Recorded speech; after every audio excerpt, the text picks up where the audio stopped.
Good morning or good day. Hello, everyone. This is Tamika with San Bernardino County Workforce, and we're going to be doing another programming today. And this topic is going to be on contemporary job interview strategies. And as you know, the interview process is one that can be very nerve wracking. And so let's take it from the top. So you see a job that you're interested in, you apply with your resume. The next step is you're hoping that that particular resume is marketable and you are then selected as a candidate for an interview. At this point, this is when you really get a chance to shine and market yourself. So today we're going to be covering contemporary job interview strategies. Okay. The purpose of this interview is we're going to talk quite a bit on the different types of interviews. We're going to be also discovering and talking about interview best practices, the types of interview questions, and questions to ask at the end. So, just exactly what is the purpose of an interview? So, the purpose of an interview basically is an opportunity for the employer to get to know you and you get to know the employer. So, the best way to describe this is think about your first date. For those of you who are married or in a partnership, think about the very first time you met that person and you are really looking at them in hopes that they're a right fit, the right match. What's the very same idea with an employer? That particular employer is hoping that they will find a great match in you, and you at the same time is hoping that that particular employer is a great match for you. So it is not just one sided, it's two sided.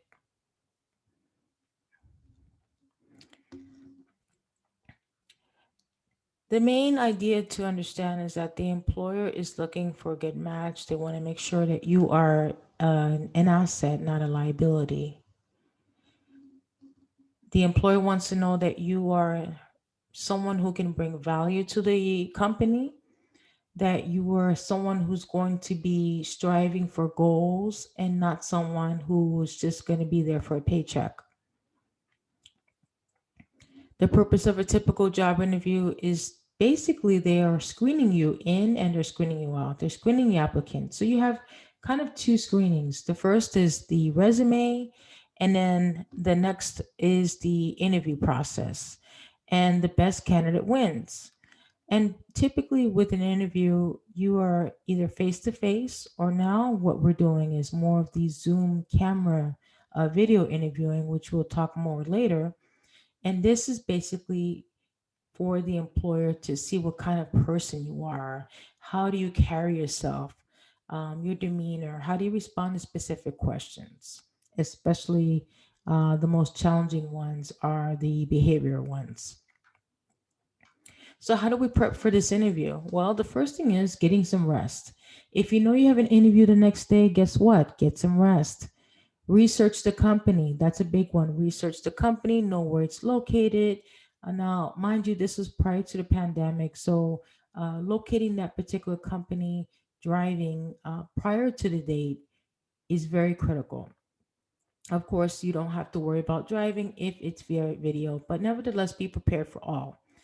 If you do have an interview, you want to make sure you know the location, having your keywords set up as far as the questions you would like to ask. An agenda, that's nothing wrong. There's nothing wrong with an agenda. Having an agenda is great. It's some talking points, so that way you're staying on track with the interview. Um, the last thing you want is for the interviewer to think that you are not prepared. So you want to have talking points. Have at least three questions ready to go at the end of the interview. We'll talk about that later. Making sure that you are um, marketing your skill set, the top three qualities that you want to hone in on or just talk about, your brag box during an interview, and making sure that you're to the point. The last thing an interviewer needs is someone who's rambling on. Remember, you only have a few minutes to wow the company, the manager, and first impressions are lasting impressions. So make sure you get your point across, whatever you discuss.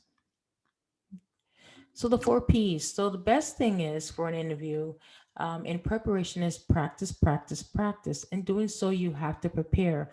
I always say it's good to go on a few interviews, even when you're working, because this keeps your skills sharp. So preparing, making sure that you know the company, the position that you're applying for, even that particular supervisor. Some good places to look up a particular a company is my favorite LinkedIn, business journals. This is a great way to find out who you're interviewing and just knowing what they love doing or just a little bit more about information about the company. So making sure you do your homework, practice your stories, practice your SAR stories. We'll get to know that particular topic later on, but knowing how to answer these questions succinctly, and that is critical. When you practice the questions ahead of time and knowing how to answer these, even writing them down, you'll feel more comfortable. Start practicing with friends and family members. Remember other colleagues, other colleagues as well. This can be very helpful during the interview process. So this way you're not so nervous because it's already a nerve wracking experience. So why not practice? Presentation. Even though you're not, let's just say you're at home and you are doing a Zoom interview, guess what? You still need to look presentable. And we'll talk about that too. Um, the olden days, well, not so old, but prior to the pandemic, you would go in person to an office and the rule still applies. You always want to look your best, dressed to impress, smiling, eye contact. Same holds true for a camera. You want to have clothing that's flattering, colors that are flattering to your skin, a room that's set up, that's conducive for interviewing and not distracting. And notice I have handshake. Well, prior to the pandemic, handshakes were big. The handshake demonstrated respect, it demonstrated confidence. Now there aren't any handshakes, but you can do a virtual handshake, and that can be a smile or just a nod. So times have changed, and it's time to change and work with what's going on right now. The point is, you're ready for anything. Remember that first impressions are lasting impressions, so perception is going to be very critical. That's your fourth P. Ask relevant questions to pertaining to the interview. Don't be afraid to ask questions. It's not just about the employer asking you questions, but you as well asking the questions as well. And always be aware of your surroundings. So those are the four P's: preparation, practice, presentation, and perception. So next, let's talk about this. So again, the employer wants to know that you are an asset to the company, not a liability. They are truly afraid of hiring the wrong candidate, and they're truly afraid of making the wrong decision, just as you are afraid of finding um, a company that is not going to be a good match for you, maybe someone or a company that is not going to meet your needs as far as scheduling and pay. The employers have the same fears. What do employers want from a candidate? They want someone who can fit well with culture, someone who can adapt, someone who can bring their skills and strengths to the table, someone who can contribute. Again, I say the word being an asset, not a liability. Someone who takes initiative, and someone who can basically their body of work speaks volumes as far as compensation, and there's nothing wrong with wanting to be paid more, but they want to make sure that you are going to be a good investment within their budget. Other things that employers are looking for, especially in 2021, someone who's adaptable, someone who can just not be stuck with one schedule, but someone who can flow with any situation. That's critical. Someone who's tech savvy, as we know that this particular time is going to be calling for more tech savvy skills, knowing how to operate a computer, knowing how to work Zoom, knowing how to video conference. These are things that are going to be critical in this day and age, and that's being sought after more and more in the job market. Being creative and innovative, using data and being digitally digital excuse me being able to use digital acumen. So basically, if you are someone who's data driven, that is something that employers are looking for right now. Someone who's not afraid to look for data, extrapolate data, and utilize this in order to come up with a specific result. Leadership is very important. Employers want leaders, someone who can take a company or a department and mold it and shape it the way it should be. Make sure that you have this and you're demonstrating this in the interview as well as your resume. Emotional intelligence, now that's a big one. Employers want someone that can handle stress. Yes, there are going to be times when things are going to be stressful in a job, but how well do you interact with others during stress? Not everyone can interact or just work and function well under stress. So, being emotionally intelligent is very critical. How well do you interact with others on a job? And finally, employers are looking for someone who can commit to lifelong learning. The job doesn't just start and end at work, it is forever. So, as long as you're in a profession that's growing, and as long as you're working and living and breathing, never stop learning. So, lifelong commitment to learning is something that employers want. And this also helps you as far as compensation, because what if you have a certification? Guess what? You have what's called CEUs, and a lot of companies are compensating for that as well if you have a credential. Staying current. It's very important to stay current because things change every single day, if not daily, maybe quarterly. So it's really important to stay up to date on the latest technology and what the industry market is saying. Follow the trends, understand what your role is, how is social media being used. We're going to be seeing more and more of that in the next 5 years. Making sure that you demonstrate high energy and a passion for your work. Remember, work is not really work if you really love what you do. Knowing the benefits of diversity, we're going to be seeing that more diversity in all forms. And how well do you work with all people? How well do you work with people of different generations? This is critical. And employers want someone who can just work with all types of people, no matter what the age are, or what, if they're a female or a male. This is going to be critical, and it's going to also demonstrate team building, teamwork, in the industry. Another thing to be current with is picking the right employer. A lot of people think that job search is something to the effect of, well, just picking Indeed and looking for employment. That's not the case. It's really doing the research and staying up to date on what the employer is looking for, the current trends, um, their mission statement, their values. Just as much as they're looking at values that you bring to the table, you should be looking at that too for what an employer has to offer you. Interview strategies. So, again, the traditional interview is basically this: you get in your car, you wait till the time is up, you go up, and you meet the receptionist. The receptionist is the doorkeeper. Now, the secret has always been that if you wowed and treated the receptionist with respect and just a little bit of humor and friendliness, guess what? Chances are your interview is going to go well, because I guarantee you that receptionist is going to go back to the manager. They're going to compare notes about if they would like to move forward with hiring you or not. So making sure that you're courteous and gracious to everyone that you meet in the office, because you just never know who you're going to meet and you never know who's going to be interviewing you. Being prepared with questions to ask, making sure you take breaths in between the questions, because it is a nerve-wracking situation, but you want to take as many breaths as you can to allow yourself to relax and to think these questions through. Making sure that you listen prior to responding. Listening is critical because you can answer inappropriately if you don't listen well to what the question that question is being asked. Making sure you ask what the next steps are at the end of an interview. This is another hint.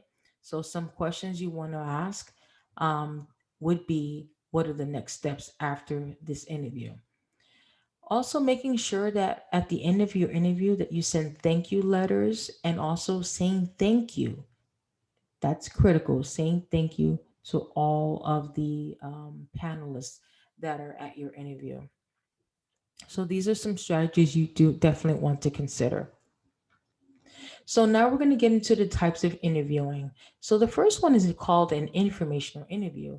Now this is basically an interview that is primarily designed to conduct a collection of information on you. So for example, you have a manager or a recruiter calling you just mainly to go over the details of the position that you're applied for.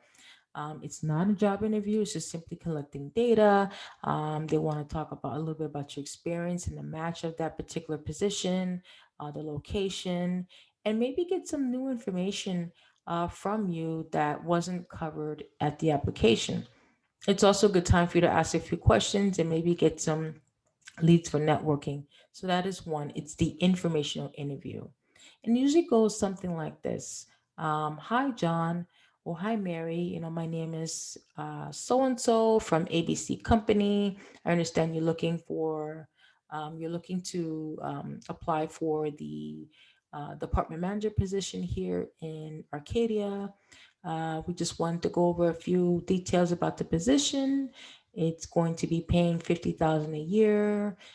It is Monday through Friday and some Saturdays rotating. So something to that effect. That's what an informational interview is.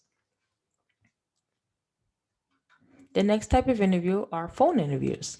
And interviews are an entity in itself. So basically some rules of thumb is making sure that of course that your phone is charged up. Most people are using their cell phones now to make these calls. Very rarely will you have someone call you on your house phone unless you put that number down, but it's always good to have a backup number just in case there's some issues with the phone. So, some things to consider is that you definitely want to do research just like at the regular interview, making sure that your phone is clear, that you're in an area that's quiet, set up a nice time where you're not going to be disturbed. Also, making sure that if you do have a phone that the voicemail, let's just say you can't get to the phone, the voicemail is set up and not where it's not set up, and that there is um, appropriate um, message on the phone. So the greeter is what I'm referring to, the greeting message, that it's appropriate and not long and there's no music. Okay. So these are kind of like red flags, something to consider when you do have phone interviews is making sure that you're in a quiet place, breathing, sitting up straight and smiling, because believe it or not, studies show that someone can actually tell if you are smiling simply um, being on the phone, because there's something about that, the aura that you generate just by simply smiling on the phone. Always know your strengths. There are three things that you need to be aware of, and that is knowing your strengths. At least three, not three things you need to be aware of per se, but just know and prepare at least three strengths that you're ready to make shine during your interview. Making sure you take the time to speak and breathe and enunciate. This is critical. And just relax during the phone calls, and just let your true self shine through. So, we talked about the informational interview, and we just finished discussing the telephone interview. The next type of interview are pretty tricky, and these are the behavior interviews. Now, this particular style of interviewing can be also nerve wracking for a lot of people because it's going to be requiring you to really think about the process and the action you take, otherwise known as SAR, so situation, action, and response. This one is going to be a inaccurate predicator of future performance. And an interviewer can tell a lot about the way you respond to these questions using this formula. So the best thing to do in at behavior interviews is practicing these, writing them down, because they will come up. And basically, an interviewer wants to know how well you think and respond to a situation, especially a situation that you're not prepared for. Okay, it is going to be focusing quite a bit on your behavior, hence the name behavior interviews, your knowledge and skills on the job. Okay, so here's the formula. It's called SAR. So when answering these behavior interviews, you want to think of it as a story, sharing your story. So S stands for situation. Here's an example. A company did not have staff to answer all calls. Action. The action I took. I created a program to include remote agents in a call flow. The result. R. Company was able to handle higher volume of calls and sales increased by 35%. So this is a formula that you can use to answer the SAR, or the situation action result, basically a key for you to use in answering the behavior interview questions. Remember, it's not nerve wracking if you prepare ahead of time. So knowing your story is going to help you answer behavior interview question.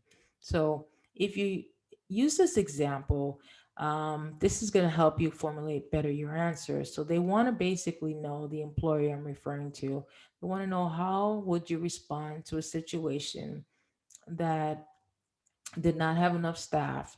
What did you do? How did you respond? And notice the result. Company was able to handle higher volume of calls and sales that was increased by 35%. Notice it's a measurable result.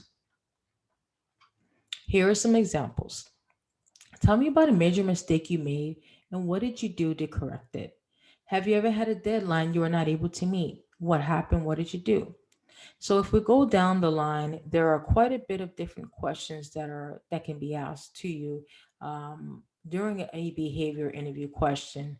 The thought again is, how well do we respond to these questions? What are your thought processes?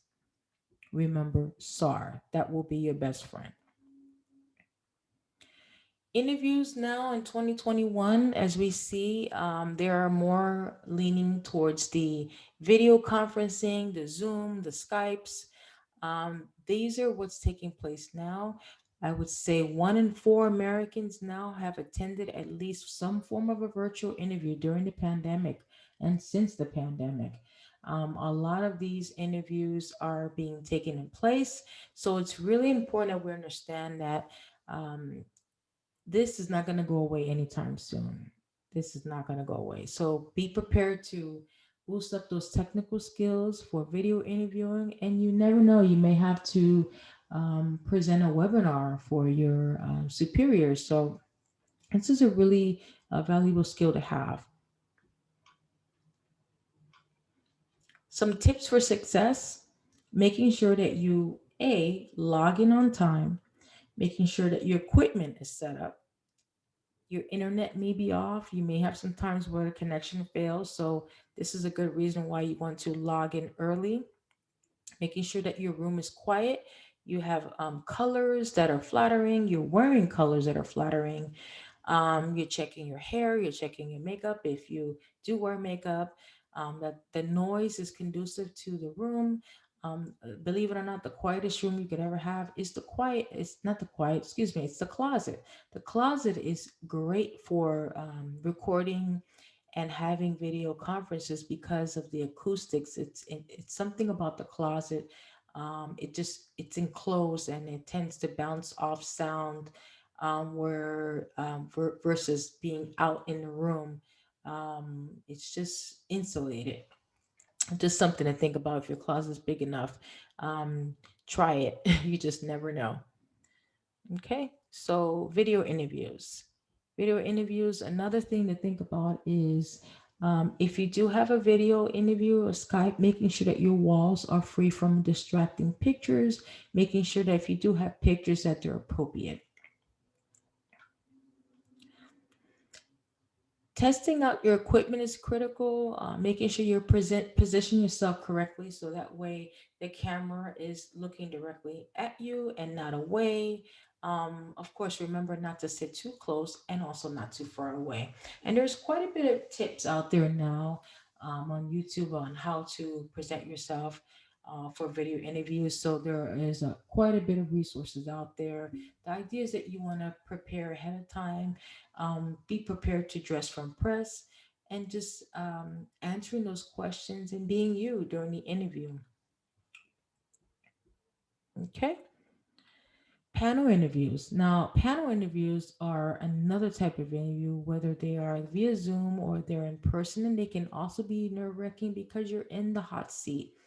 Panel interview basically consists of three or more people from different departments that are taking turns asking you questions pertaining to the position that you apply for. The strategy here is making sure you have direct eye contact with everyone.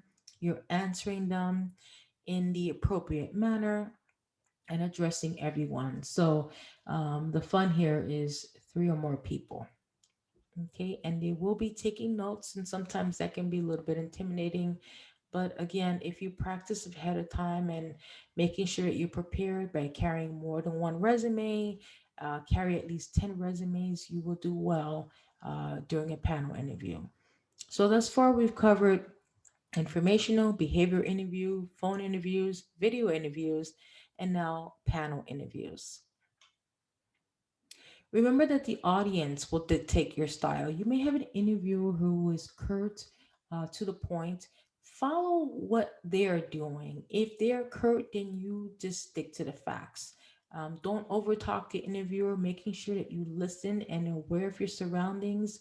This is going to be critical because you're going to need to model what they're doing in a way and adjust your style per the audience. Because not every interviewer is going to be the same. Just always remember uh, eye contact and being able to deliver your answers and your responses in a succinct, concise manner. So, some key questions to consider. The number one question that people freeze on is tell me about yourself. Now, my little cheat sheet for this is basically if you can visualize four boxes, the best way to answer this is think of this as your 30-second infomercial. You're going to be mentioning your assets, you're going to be mentioning your work history, some things you enjoy doing in your spare time. And then finally, where do you see yourself with the company? So, this is my little cheat sheet and secret to answering this question. So, before I answer the question, it's important that you realize that when someone asks you, tell me about yourself, this is not an opportunity to talk about your personal life, your astrological sign, and your marital status. And I say this for a reason because this is one of the major questions that people stumble on. So, here's an example of how you might want to answer this question. So, if an interviewer was to ask me, tell me about yourself, here's an example. Hello, good day. My name is Timika Tung. I'm bilingual. I speak both Spanish and English. My skills also include that I have strong communication skills and I enjoy working well in a team environment. In the past 5 years, I've had opportunities to teach. I've also had opportunities to work in healthcare as a psychiatric technician. In my spare time, I enjoy researching as this helps me develop my knowledge in my market. In um, in the future, I would like to see myself in a position of more authority at your particular company. And this is something to the effect that you need to answer not exactly the same way, but around about the same way when someone asks you, tell me about yourself. On the flip side, if someone wants to ask you, what are your strengths? Well, it's the same concept. A lot of people freeze on that question, and a lot of people freeze on the weakness question. These are something that you can do mock interviews with myself or with a colleague or with a friend or family member. So, for the purpose of this video, we're going to stick with just tell me about yourself. And in the other questions, I would like you to practice these on your own and see what you come up with. Okay. So take a look at these questions. These are something that's going to definitely come up in the near future. So again, knowing your stories. I say this before, I say it again. Know your stories, at least 5 to 7 success stories, and apply them to a behavior question. This also can help you with any other interview questions. So making sure you know this, the situation, the action, the result. How would you handle the situation, the action you took, and the result that you took? Okay. Body checks. Body checks are important because when you're sitting, sometimes you don't realize that you fidget. Maybe you click a pen. All of these things matter when you're talking to an interviewer.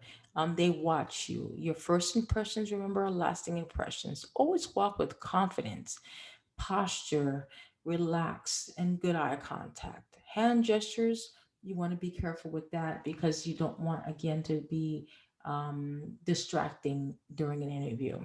So just be mindful of how you sit and how you approach yourself at an interview, whether that be in camera, on camera, off the camera. Questions you need to ask at the end of the interview. Now, I would say at least three.